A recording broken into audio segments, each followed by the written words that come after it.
Alors aujourd'hui, trois thèmes particuliers au niveau du programme. La culture, le développement économique et commercial, de même que la sécurité. Des éléments importants, toujours sur le même fil conducteur, celui de la qualité de vie. Donc rapidement, je vais passer les différents thèmes et répondre à vos questions par la suite. Alors au niveau de la culture, bien évidemment, j'en ai déjà parlé depuis le mois de mai à quelques reprises. Pour moi, il va être important de prioriser le dossier de la nouvelle bibliothèque municipale. Il faut se rappeler que la bibliothèque municipale à Drummondville actuellement, c'est une bibliothèque qui date des années 80, alors que notre population était dans les 30 000 environ.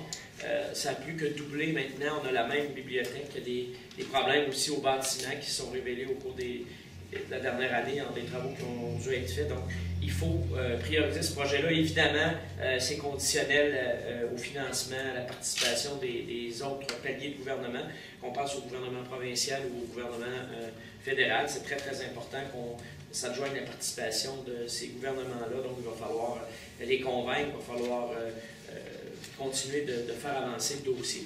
Pour moi, cette bibliothèque-là, c'est un immeuble qui va respecter des hauts standards environnementaux, donc un édifice dont on sera fier, un véritable carrefour de la culture, une bibliothèque évidemment de son siècle, une bibliothèque du 21e siècle, donc pas nécessairement uniquement des livres, des rayons, mais bien un carrefour de culture, comme je le disais, un endroit où les gens vont pouvoir se retrouver, vont pouvoir échanger, vont pouvoir assister à des discussions, à des présentations, à des conférences. Donc vraiment un endroit très convivial où les gens seront heureux de se retrouver. Une bibliothèque, pour moi, qui doit être accessible gratuitement.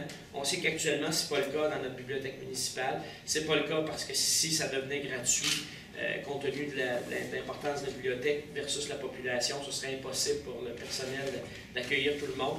Donc, pour moi, c'est très, très important que cette bibliothèque-là soit accessible gratuitement.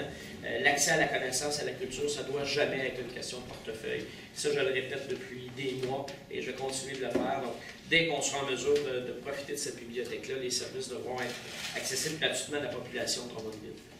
Par ailleurs, j'ai rencontré différents organismes culturels au cours des derniers mois. Ce que j'ai senti, c'est une volonté de concertation plus grande des acteurs locaux au niveau de la culture. Il y a beaucoup de groupes, il y a des groupes, des coopératives d'artistes, il y a des salles d'exposition, on a un musée de la photo, tout ça. Ces gens-là, ce qu'ils souhaitent, c'est collaborer davantage ensemble. Alors, il y a des villes qui, au cours des dernières années, ont mis en place ce qu'on appelle un conseil des arts. Entre autres, Saguenay l'a fait en 2005. Et ce que je souhaite, c'est que Drummondville puisse le faire au cours des 4 prochaines années, c'est-à-dire mettre en place un conseil des arts qui va réunir des artistes, qui va réunir des gens de différentes provenances, de tous les milieux, pour travailler au niveau des arts ensemble, se concerter. Je pense que c'est ce qui est le plus important, parce qu'il y a déjà beaucoup de choses qui se font, on ne le sait pas. Les gens ont de la misère à faire connaître tout ce qu'ils font d'extraordinaire. Donc, pour moi, c'est important de le faire de façon concertée. Et à ce moment-là, faire des arts et de la culture une composante qui sera essentielle à l'identité de Drummondville et un axe majeur de développement. Évidemment, ce qui existe déjà comme attrait culturel significatif, et là je pense par exemple au musée, je pense à ce qui se fait au niveau des galeries d'art ou des associations d'artistes, il faut s'assurer de les soutenir pour assurer leur rayonnement et leur développement.